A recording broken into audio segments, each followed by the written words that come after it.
Hey there folks, Johnny Valentine here. I'm at a old job that I did back when I was working for another company, and this is the solar hot water system I installed. This is the last solar hot water system I put in Georgia. Put this thing in back in 2012, I believe. It was the hottest summer I ever remember.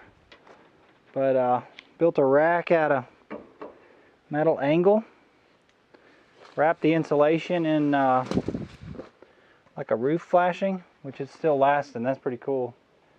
4 years now that's been there, and it's on legs. They're 4x10 AET collectors.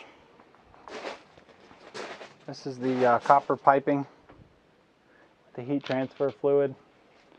So these systems were all the rage in solar back when PV panels were. Grid type PV was around $5-6 a watt. So this system was 7,500, I think, and it would heat all of the water in its it would heat a 120-gallon tank. So those are two 4x10 collectors, AET. They're flat plate collectors. I'll take you in. I'm going to show you the mech room. This is that homeowner's solar array. This array was installed, like I said, back in the $5-6 a watt days of solar. So this is the solar hot water pump portion of the system. This is the mechanical room. This is a circulating pump. This just recirculates the hot water loop in with the tank, and this is your solar loop. So this is flow going up this way. Flow meter, circulating pump, expansion tank. So this is a closed loop system with glycol in it, and this is the boiler drain ball valve. So I had a little song that went.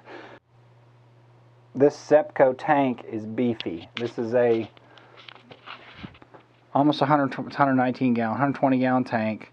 These Sepco solar tanks are about 600 pounds dry. They have a internal heat exchanger. It's like 25 feet of finned copper. That's inside of there. And now, back in the day when we used to put these things in left and right, we had us a song. I wrote a song about it on my first Solar Hot Water album. If you ever get a copy of that thing, it's bootleg now.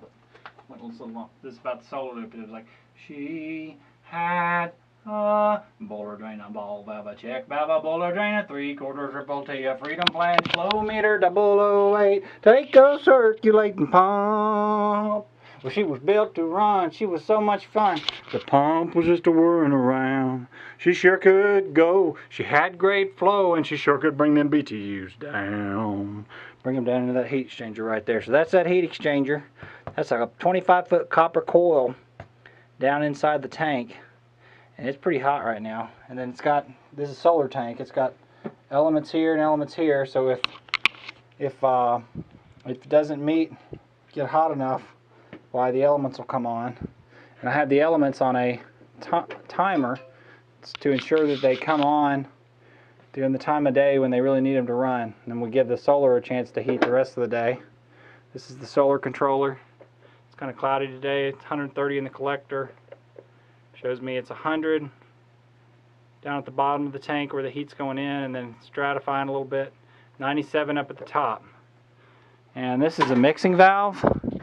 This thermostatic mixing valve, it keeps the water. If the water, a solar tank, you might get the water up to 140, 150. So we want to make sure we always have cold water mixing that down so that it doesn't scald anybody. That's a expansion tank because they're on city water, and they have a check valve at the cold inlet. And in order to turn the water off the system, I had to turn this valve, and that valve off, and wait for a while. So lots of pumps in here, lots going on. But it harkens me back to the days when solar hot water was king. Don't do many of these systems anymore because PV got really cheap. So anyway, wanted to show you a quick tour of this system. This is all copper. See if I can peel you back. So that's all copper back there. I don't have it split very good. But anyway, this is all copper with high temperature elastomeric pipe insulation. 2 line sets running that way. I'll sing it for you one more time, folks. She had a boiler drain, a ball valve, a check valve, a boiler drain, a 3/4 triple T, a freedom flange, flow meter, 008, take a circulating pump. Well, about 25 feet of type L copper. She got hot enough to be a popcorn popper. She had great flow, she sure could go. She was my first solar loop.